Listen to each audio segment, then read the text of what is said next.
ಸರ್ವೇಷಾಂ ಶುಭೋದಯಃ. ಸೌಭದ್ರೋ ಗ್ರಹಣಂ ಗತಃ ಎನ್ನುವಂತಹ ಪಾಠವನ್ನು ನಾವು ನೋಡ್ತಾ ಇದ್ವಿ. ಈ ನಾಟಕ ಮುಂದೆ ನೋಡೋಣ. ಬೃಹನ್ನಲ ಅಂದರೆ ಎರಡನೇ ಶ್ಲೋಕ ಆದಮೇಲೆ ಬೃಹನ್ನಲ ಅಂದರೆ ಹಿಂದಿನ ಶ್ಲೋಕದಲ್ಲಿ ಏನಾಗಿತ್ತು, ನನಗೆ ಅಭಿಮನ್ಯು ಹೇಳ್ತಾನೆ, ನನಗೆ ಅವಮಾನ ಮಾಡಿದ್ರಿ ನೀವು, ನನ್ನನ್ನು ಎತ್ಕೊಂಡು ಬಂದು. ಕ್ಷತ್ರಿಯರಿಗೆ ಯಾವತ್ತು ಅವನನ್ನು ಎತ್ಕೊಂಡು ಹೋದರು ಪರಾಕ್ರಮದಿಂದ ಅಂತಂದರೆ ಅವನಿಗೆ ಬಹಳ ಅವಮಾನಕರ. ಅವನಿಗೆ ಸಾವು ಬೇಕಾದರೆ ಬಂದುಬಿಡ್ಬೋದು, ಆದರೆ ಕ್ಷತ್ರಿಯರಿಗೆ ಯಾರಾದರೂ ಒಬ್ಬರು ಸೋಲಿಸಿದ್ರು, ಅವರನ್ನು ಎತ್ಕೊಂಡು ಹೋದರು, ಅವಮಾನ ಆಯಿತು ಅಂತಂದರೆ ಅವರಿಗೆ ಬಹಳ ಅವಮಾನಕರ ಅಂಥೇಳಿ ಅವನು ಒಂದು ಶ್ಲೋಕದ ಮೂಲಕ ಅವನ ಅಭಿಪ್ರಾಯವನ್ನು ವ್ಯಕ್ತಪಡಿಸಿದ. ಆದರೆ ಇಲ್ಲಿ ಅರ್ಜುನನಿಗೆ ಮತ್ತು ಭೀಮನಿಗೆ ಒಂಥರ ನಗು, ಯಾಕಂದರೆ ಅವನ ಮಗನೇ ಅಲ್ವಾ, ಹಾಗಾಗಿ ಅವನನ್ನು ಸುಮ್ಮನೆ ಆಟ ಆಡಿಸ್ತಾ ಇದ್ದಾರೆ. ಬೃಹನ್ನಲ ಅಂದರೆ ಅರ್ಜುನ ಹೇಳ್ತಾನೆ, ಅಭಿಮನ್ಯು ಸುಖಮಾಸ್ತೆ ತೇ ಜನನಿ. ಅವನು ಕೇಳ್ದ, ನಿನ್ನ ತಾಯಿ ಆರಾಮಾಗಿದ್ದಾಳ? ಅಭಿಮನ್ಯು ಹೇಳ್ತಾನೆ, ಕಥಂ ಕಥಂ ಜನನೀ ನಾಮ, ಯಾಕೆ ನನ್ನ ತಾಯಿ ಹೆಸರನ್ನು ಕೇಳ್ತಾ ಇದೆಯಾ? ಕಿಂ ಭವಾನ್ ಧರ್ಮರಾಜೋ ಮೇ ಭೀಮಸೇನೋ ಧನಂಜಯ ಯನ್ಮಾಂ ಪಿತೃವದ ಆಕ್ರಮ್ಯ ಸ್ತ್ರೀಗತಾಂ ಪೃಚ್ಛಸೆ ಕಥಾಂ. ಅವನು ಈ ಶ್ಲೋಕದಲ್ಲಿ ಏನು ಹೇಳ್ದ ಅಂದರೆ, ನೀನು ಧರ್ಮರಾಜನ ಅಥವಾ ಭೀಮಸೇನನ ಅಥವಾ ನಮ್ಮ ತಂದೆ ಧನಂಜಯ ಅಂದರೆ ಇಲ್ಲಿ ಅರ್ಜುನನೇ, ಅವನಿಗೆ ಇನ್ನೊಂದು ಹೆಸರದು. ನೀನು ಸ್ತ್ರೀಯರ ಬಗ್ಗೆ ಕೇಳ್ತಾ ಇದೆಯಾ ನನ್ನನ್ನು ಆಕ್ರಮಿಸಿಕೊಂಡು, ಹಾಗಾದರೆ ನೀನು ಯಾರು ಅಂತ ಕೇಳ್ದ. ಬೃಹನ್ನಲ ಹೇಳ್ದ, ಅಭಿಮನ್ಯು ಅಪಿಕುಶಲೀ ದೇವಕೀ ಪುತ್ರ ಕೇಶವ.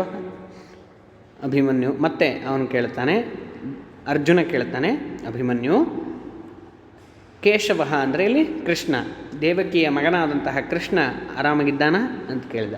ಅಭಿಮನ್ಯು ಹೇಳ್ದ, ಕಥಂ ತತ್ರ ಭಗವಂತಮಪಿ ನಾಮ್ನ. ಓ, ನೀನು ಕೃಷ್ಣನನ್ನು ಅಂದರೆ ಭಗವಂತನನ್ನು ನೀನು ಹೆಸರಿನಿಂದ ಕರಿತೀಯ. ಅತಕ್ಕಿಂ ಕುಶಲೀ ಭವತಾ ಸಂಪೃಷ್ಟ. ಓ, ಇದರ ಮೇಲೆ ನೀನು ಕುಶಲ ಪ್ರಶ್ನೆಯನ್ನು ಕೇಳಿದ್ದು ಸರಿಯಾಗೇ ಇದೆ ಅಂಥೇಳಿ. ಅದಕ್ಕಿಂತ ಯಾಕೆ ಈ ರೀತಿ ಕೇಳ್ತಾ ಇದ್ದಾನೆ ಅಂತ ಅವನಿಗೆ ಒಂದು ರೀತಿ ಅವನೇನು ಮಾಡ್ದ, ಸ್ವಲ್ಪ ಗೊಂದಲಕ್ಕೆ ಒಳಗಾಗ್ತಾ ಇದ್ದಾನೆ. ಯಾರು? ಅಭಿಮನ್ಯು. ಅಂದರೆ ಇಲ್ಲಿ ಅರ್ಜುನ ಯಾರು ಅಂತ ಗೊತ್ತಿಲ್ಲ, ಆದರೆ ಇಷ್ಟೆಲ್ಲ ಕೇಳ್ತಾ ಇದ್ದಾನೆ ಅಂದರೆ ಅರ್ಜುನನೇನೋ ಅಂಥೇಳಿ ಒಂದು ಸಂಶಯ ಬರ್ತಾ ಇದೆ. ಉಭೌ ಪರಸ್ಪರಂ ಅವಲೋಕಯತಃ ಅಂದರೆ ಇಬ್ಬರು ಒಬ್ರಿಗೊಬ್ರು ನೋಡಿಕೊಂಡ್ರು. ಅಭಿಮನ್ಯು ಹೇಳ್ದ, ಕಥಮಿದಾನೀಂ ಸಾಮಗ್ನಮಿವ ಮಾಂ ಹಾಸ್ಯತೆ. ಈಗ ನನ್ನನ್ನು ನೋಡಿ ಏನೋ ತಿಳಿದವರ ಹಾಗೆ, ಸಾವಜ್ಞಂ ಅಂದರೆ ನನ್ನನ್ನು ಹಿಂದೆ ನೀನು ತಿಳಿದವರ ನೋಡಿದ್ದಿ ಅಥವಾ ತಿಳಿದ ಹಾಗೆ ನಗ್ತಾ ಇದೆಯಲ್ಲ, ಯಾಕೆ ಅಂತ ಕೇಳ್ದ. ಬೃಹನ್ನಲ ಹೇಳಿದ, ನಕಲು ಕಿಂಚಿತ್, ಏನೂ ಇಲ್ಲಪ್ಪ ಅಂತ. ಪಾರ್ಥಂ ಪಿತುರಮುದ್ದೇಶ್ಯ ಮಾತುಲಂ ಚ ಜನಾರ್ದನಂ ತರುಣಸ್ಯ ಕೃತಾಸ್ತ್ರಸ್ಯ ಯುಕ್ತೋ ಯುದ್ಧ ಪರಾಜಯ ಅಂಥೇಳಿ ಹೇಳಿದ. ಏನಿದು ಅಂತಂದರೆ ಆ ಶ್ಲೋಕದ ಭಾವಾರ್ಥವನ್ನು ಮುಂದೆ ನೋಡೋಣ. ಅಭಿಮನ್ಯು ಹೇಳಿದ, ಅಲಂ ಆತ್ಮಸ್ತವಂ ಕರ್ತುಂ ನ ಅಸ್ಮಾಕಂ ಉಚಿತಂ ಕುಲೇ. ಆಯಿತು, ಸಾಕು ಮಾಡು, ನನ್ನನ್ನು ಹೊಗಳಲಿಕ್ಕೆ ಸಾಕು ಮಾಡು. ನ ಅಸ್ಮಾಕಂ ಉಚಿತಂ ಕುಲೇ, ನಮ್ಮ ಕುಲದಲ್ಲಿ ಅದು ಉಚಿತ ಅಲ್ಲ. ಹೊಗಳಿಸಿಕೊಳ್ಳೋದು ಹೊಗಳೋದು ಅದು ಸರಿಯಾದುದಲ್ಲ ಅಂಥೇಳಿ ಹೇಳ್ದ. ಏನದು ಶ್ಲೋಕ? ಪಿತುಹು ಪಾರ್ಥಸ್ಯ ಪುತ್ರ ಸನ್ ಅಂದರೆ ಅರ್ಜುನನ ಮಗನಾಗಿ ನೀನು ಭಗವತಃ ವಾಸುದೇವಸ್ಯ ಭಾಗಿನೇಯ ಅಂದರೆ ಕೃಷ್ಣನ ಅಳಿಯ ನೀನು. ತರುಣಸ್ಯ ಅಸ್ತ್ರವಿದ್ಯಾ ನಿಪುಣಸ್ಯ, ತರುಣನಾಗಿದ್ದಿ, ಅಸ್ತ್ರವಿದ್ಯಾ ನಿಪುಣನೂ ಆಗಿದ್ದಿ. ತವ ಸಮರೆ ಪರಾಭವ ಯುಜ್ಯತೇವ, ನೀನು ಯುದ್ಧದಲ್ಲಿ ಸೋಲೋದು ಅಂದರೆ ಸುಮ್ಮನೆನಾ? ಸೋಲಿಕ್ಕೆ ಆಗೋದೇ ಇಲ್ಲ, ಅಂದರೆ ನಿನಗೆ ಸೋಲೇ ಇಲ್ಲ. ಯಾಕೆ? ನಿನ್ನ ತಂದೆ ಧನುರ್ಧರನಾದಂತಹ ಪಾರ್ಥ ಅಂದರೆ ಅರ್ಜುನ, ನೀನು ಯಾರು ನಿನ್ನ ಮಾವ ಯಾರು? ಕೃಷ್ಣ. ಅಂತಹ ಎಲ್ಲ ಪರಾಕ್ರಮಿಗಳ ಮಗ ನೀನು, ನಿನಗೆ ಪರಾಭವ ಅನ್ನೋದು ಸಾಧ್ಯ ಇಲ್ಲ ಅಂಥೇಳಿ ಹೇಳಿದ. ಮೂರನೇ ಶ್ಲೋಕದ್ದು ನೋಡೋಣ.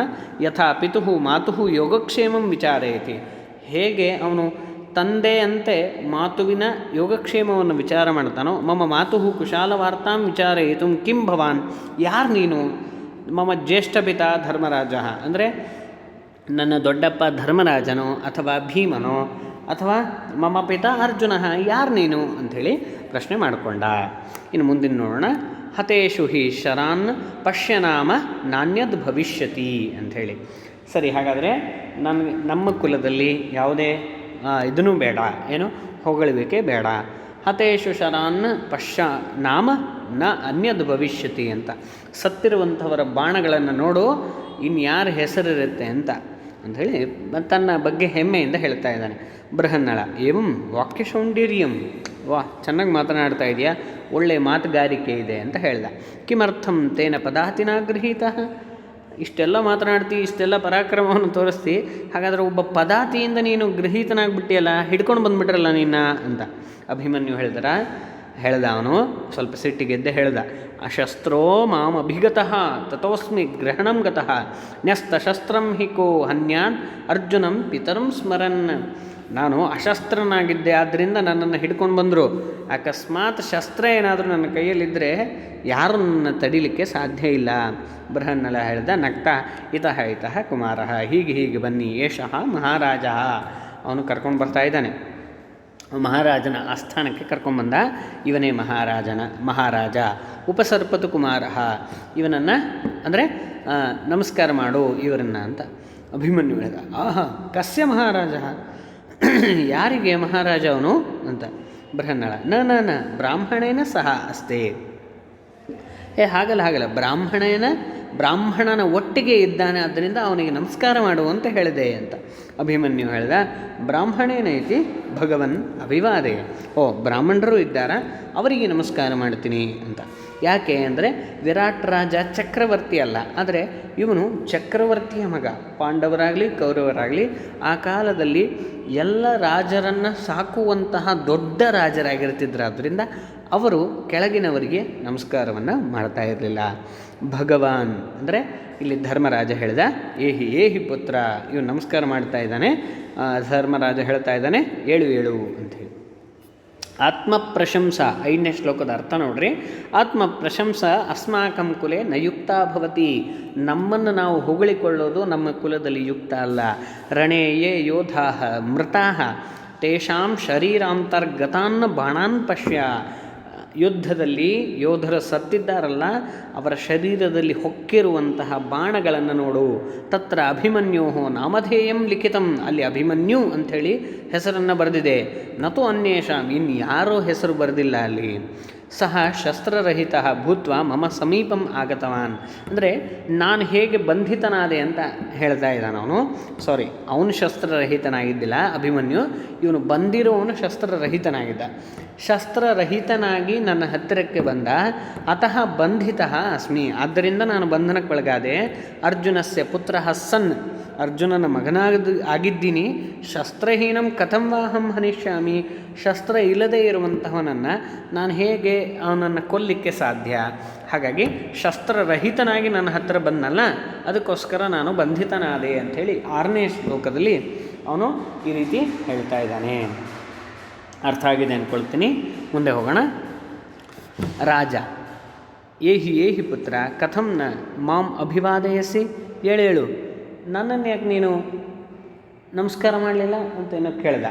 ಅದಕ್ಕೆ ಅಹೋ ಉತ್ಸಿಕಃ, ಏನಾಯ್ತು ಹಾಗಾದರೆ, ಅಹೋ ಉತ್ಸಿಕ್ತಃ ಖಲು ಅಯಂ ಕ್ಷತ್ರಿಯ ಕುಮಾರ, ಇವನು ಕ್ಷತ್ರಿಯ ಕುಮಾರ ಅಲ್ವಾ, ಸರಿ ಹೇಳಿ ಕ್ಷತ್ರಿಯ. ಅಹಮಸ್ಯ ದರ್ಪ ಪ್ರಶಮನಂ ಕರೋಮಿ, ನಾನೊಂದು ಸ್ವಲ್ಪ ಅವನ ದರ್ಪವನ್ನು ಪ್ರಶಂಸೆ ಮಾಡ್ತೀನಿ, ಅಥವಾ ಅವನನ್ನು ದರ್ಪವನ್ನು ಕಳೀಲಿಕ್ಕೆ ನೋಡ್ತೀನಿ. ಅಥಕೇನ ಅಯಂ ಗೃಹೀತ, ನಾನು ಅವನ ದರ್ಪವನ್ನು ಕಳೀಲಿಕ್ಕೆ ನೋಡ್ತೀನಿ ಅಂತ. ಇವನು ನಮಸ್ಕಾರ ಮಾಡಲಿಲ್ಲ ಅಲ್ವಾ, ಸರಿ ನೋಡೋಣ ಅಂತ ಅವನು ಸಭೆಯಲ್ಲಿ ಹೇಳ್ತಾ ಇದ್ದಾನೆ. ಯಾರಿಂದ ಗೃಹೀತನಾದ ಅಂತ ಭೀಮಸೇನ ಹೇಳ್ದ. ಮಹಾರಾಜ ಮಯಾ, ನನ್ನಿಂದ ಅಂತ ಹೇಳ್ದ. ಅಭಿಮನ್ಯು ಅಶಸ್ತ್ರೇಣ ಇತ್ಯಭಿಧೀಯತಾಂ, ಶಸ್ತ್ರ ಇಲ್ಲದೆ ನೀನು ನನ್ನನ್ನು ಹಿಡ್ಕೊಂಡು ಬಂದಿ ಅಂತ ಹೇಳು ಅಂತೇಳಿ ಹೇಳ್ದ. ಭೀಮಸೇನ ಶಾಂತಂ ಪಾಪಂ ಸಹಜೋ ಮೇ ಪ್ರಹರಣಂ ಭುಜೌ ಪೀನಾಂಸ ಕೋಮಲೌ ತವಾಶ್ರಿತ್ಯ ಪ್ರಯುಧ್ಯೇಯಂ ದುರ್ಬಲೈ ಗೃಹ್ಯತೆ ಧನುಹು. ಅವನು ಭೀಮಸೇನ ಹೇಳ್ದ ಶಾಂತಂ ಪಾಪಂ ಅಂದರೆ ಅವನು ಹೇಳ್ತಾ ಇದ್ದಾನೆ, ನನ್ನ ಬಾಹುಬಲಗಳೇ ಸಹಜವಾಗಿ ನನ್ನ ಅಸ್ತ್ರಗಳು, ನನ್ನ ಬಾಹುಬಲಗಳ ಇದ್ದಾಗ ಯಾವ ಅಸ್ತ್ರಗಳು ಕೂಡ ಧನುರ್ಧಾರಿಗಳು ಕೂಡ ಧನುಸ್ಸು ಇವೆಲ್ಲ ನನಗೆ ಬೇಕಾಗಿಲ್ಲ, ಅವೇ ದುರ್ಬಲ ಆಗ್ತವೆ, ಅಷ್ಟು ನನ್ನ ಭುಜಬಲಗಳು ಪರಾಕ್ರಮವುಳ್ಳವನಾಗಿದ್ದೇನೆ ಅಂಥೇಳಿ ಭೀಮಸೇನ ಹೇಳಿದ. ಅದಕ್ಕೆ ಅಭಿಮನ್ಯು ಹೇಳಿದ ಮಾತಾವದ್ಭೋಹೋ ಹಾಗಲ್ಲ. ಬಾಹುರಕ್ಷೋಹಿಣೀ ಯಸ್ಯ ನಿರ್ವ್ಯಾಜೋ ಯಸ್ಯ ವಿಕ್ರಮ ಕಿಂ ಭವಾನ್ ಮಧ್ಯಮಸ್ತಾತಃ ತಸ್ಯೈತತ್ ಸದೃಶಂ ವಚಃ.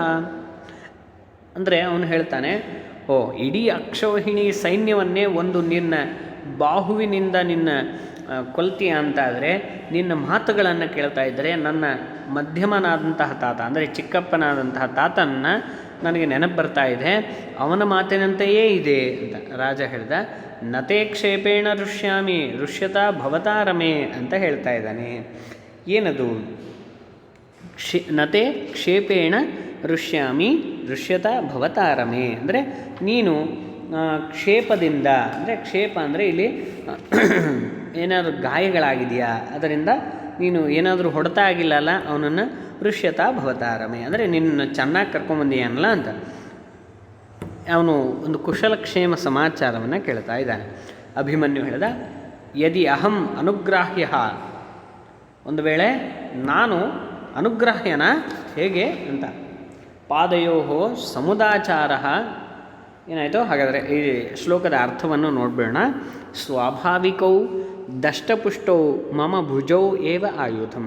ಸ್ವಾಭಾವಿಕವಾಗಿ ದಷ್ಟಪುಷ್ಟವಾದಂತಹ ನನ್ನ ಭುಜಗಳೇ ನನ್ನ ಆಯುಧ. ತೌ ಆಶ್ರಿತ್ಯ ಅಹಂ ಯುದ್ಧಂ ಕರೋಮಿ. ಅವುಗಳನ್ನು ಆಶ್ರಯಿಸಿ ನಾನು ಯುದ್ಧವನ್ನು ಮಾಡ್ತೇನೆ. ಬಲಹೀನಾ ಅಸ್ತ್ರಾಣಿ ಗೃಹೀತ್ವ ಯುದ್ಧಂ ಕುರ್ವಂತಿ. ಬಲಹೀನರೇನು ಮಾಡ್ತಾರೆ?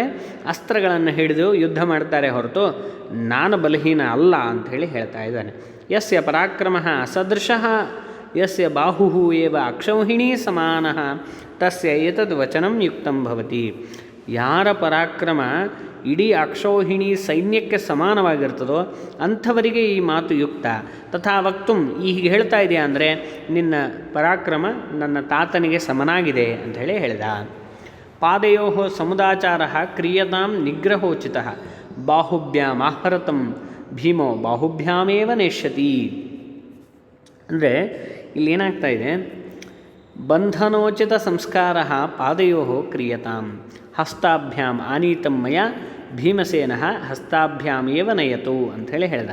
ಅಂದರೆ ಏನಾಯ್ತು ಇಲ್ಲಿ? ಹಾಗಾದರೆ ನನ್ನನ್ನು ಬಂಧನ ಮಾಡಿ ನೀವು ಕರ್ಕೊಂಡು ಬಂದಿದ್ದೀರಲ್ಲ, ಹಾಗಾದರೆ ಆ ಬಂಧನ ಮಾಡಿಲ್ಲದೆ ಇದ್ದಾಗ ನೀವು ನನಗೆ ಸತ್ಕಾರವನ್ನು ಮಾಡ್ಬೋದಾಗಿತ್ತು.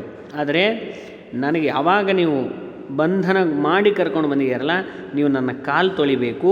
ಮತ್ತು ಪಾದಯೋಹೋ ಕ್ರಿಯತಾಂ ಅಂದರೆ ನಾನು ನಡ್ಕೊಂಡು ಹೋಗಬೇಕು. ಆದರೆ ನನಗೆ ನೀವು ಹಸ್ತದಿಂದ ಅಂದರೆ ಅವನು ಹೊತ್ಕೊಂಡು ಬಂದಿಯಾನೆ. ಯಾರು? ಭೀಮಸೇನ. ನನ್ನನ್ನು ಅವನೇ ಹೊತ್ಕೊಂಡು ಹೋಗಬೇಕು ಅಂಥೇಳಿ ಹೇಳ್ತಾ ಇದ್ದಾನೆ. ಅಂದರೆ ಇಲ್ಲೇನಾಯಿತು? ನಾನು ಕಾಲಿನಿಂದ ನಡ್ಕೊಂಡು ಬಂದಿಲ್ಲ, ಇಲ್ಲಿಗೆ ಒಳಗಾಗಿಲ್ಲ.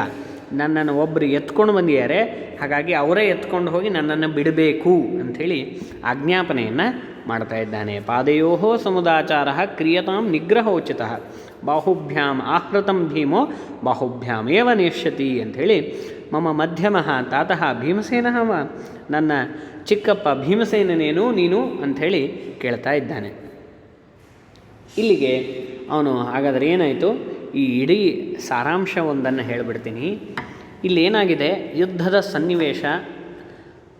ದುರ್ಯೋಧನಾದಿಗಳು ದುಷ್ಟ ಬುದ್ಧಿಯಿಂದ ಪಾಂಡವರನ್ನು ಕಂಡುಹಿಡಲಿಕ್ಕೋಸ್ಕರ ಅವರು ಅಜ್ಞಾತವಾಸದಲ್ಲಿದ್ದಾಗ ಗೋವಿನ ಗ್ರಹಣವನ್ನು ಅಂದರೆ ಗೋವುಗಳ ಗ್ರಹಣವನ್ನು ಮಾಡಲಿಕ್ಕೆ ವಿರಾಟ್ ರಾಜನ ಹತ್ರ ಬರ್ತಾ ಇದ್ದಾರೆ. ವಾಸ್ತವಿಕವಾಗಿ ಅವರಿಗೆ ಗೋವುಗಳನ್ನು ಹಿಡಿದಿಟ್ಟು ಅವ್ರನ್ನ ಹೆದರಿಸಲಿಕ್ಕೆ ಬೇಕಾಗಿಲ್ಲ. ಯಾಕಂದರೆ ಈಗಾಗಲೇ ವಿರಾಟ್ ರಾಜ ಅವರ ಅಡಿಯಾಳಾಗಿ ಇದ್ದಾನೆ. ಆದರೆ ಪಾಂಡವರನ್ನು ಹೊರಗೆ ತರಲಿಕ್ಕೆ ಅವರು ಮಾಡಿರುವಂಥ ನಾಟಕ ಇದು. ಹಾಗಾಗಿ ಅಲ್ಲಿ ಏನಾಗಿದೆ? ಅದೇ ಸಮಯಕ್ಕೆ ಅಭಿಮನ್ಯು ಕೂಡ ಅವನು ಹೋಮಕ್ಕೋಸ್ಕರ ಅಂತ ಬಂದಿದ್ದಾನೆ, ಈಗ ಯುದ್ಧಕ್ಕೆ ಅಂತ ಬಂದಿದ್ದಾನೆ.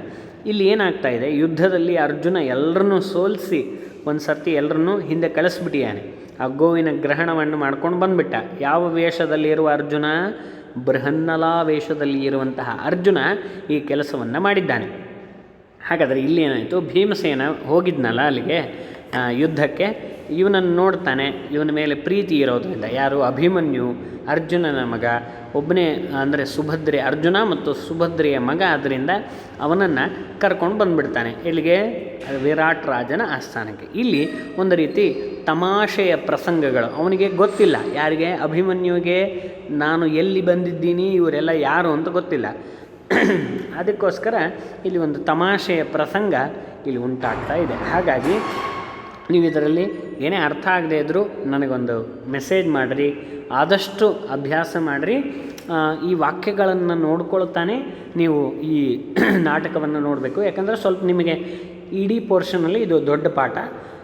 ಇದನ್ನು ಬರೆದಿರುವವರು ಭಾಸಕವಿ, ಕಾಳಿದಾಸಕ್ಕಿಂತಲೂ ಪೂರ್ವಕಾಲೀನವನು, ಅಂದರೆ ಪೂರ್ವಕಾಲದಲ್ಲಿ ಇದ್ದವನು. ಹಾಗಾದರೆ ಅವನು ಯಾವಾಗಿದ್ದ ಅಂದರೆ ಕ್ರಿಸ್ತಾತ್ ಪ್ರಾಕ, ಅಂದರೆ ಕ್ರಿಸ್ತ ಶಕಕ್ಕಿಂತಲೂ ಮುಂಚೆ 6ನೇ ಶತಮಾನದಲ್ಲಿ ಇದ್ದ ಅಂತ. ಪ್ರಾಯ ದಕ್ಷಿಣ ಭಾರತಂ, ಅವನದು ಸೌತ್ ಇಂಡಿಯಾ ಅಂಥೇಳಿ ಅವನ ಜಾಗ ಅದು. ಚತುರ್ದಶ ನಾಟಕಾನಿ, ಅವನು ಬರೆದಿರುವಂಥದ್ದು 14 ನಾಟಕಗಳಿವೆ. ಅಭಿಷೇಕ ನಾಟಕ, ಪ್ರತಿಮಾ ನಾಟಕ, ಈ ಥರ ಪ್ರಸಿದ್ಧವಾದವುಗಳು. ಅಭಿಷೇಕ ನಾಟಕ ಮತ್ತು ಪ್ರತಿಮಾ ನಾಟಕ ಮುಂತಾದ 14 ನಾಟಕಗಳನ್ನು ಭಾಸನು ಬರೆದಿದ್ದಾನೆ. ಇವನು ಈ ರೀತಿ ತಮಾಷೆಯ ಪ್ರಸಂಗಗಳನ್ನು ಬರೆಯೋದರಲ್ಲಿ ಅವನು ಎತ್ತಿದ ಕೈ. ಭಾಸೋ ಹಾಸಹ ಅಂಥೇಳಿ ಹೇಳ್ತಾರೆ. ಅಂದರೆ ಹಾಸ್ಯಾಸ್ಪದವಾಗಿ ನಮಗೆ ಕಥೆಯನ್ನು ಹೇಳ್ತಾ ಒಂದು ರೀತಿ ಮನೋರಂಜನೆಯನ್ನು ಕೊಡ್ತಾನೆ. ಅರ್ಥ ಆಗಿದೆ ಅಂದ್ಕೊಳ್ತೀನಿ ಮಕ್ಕಳೇ.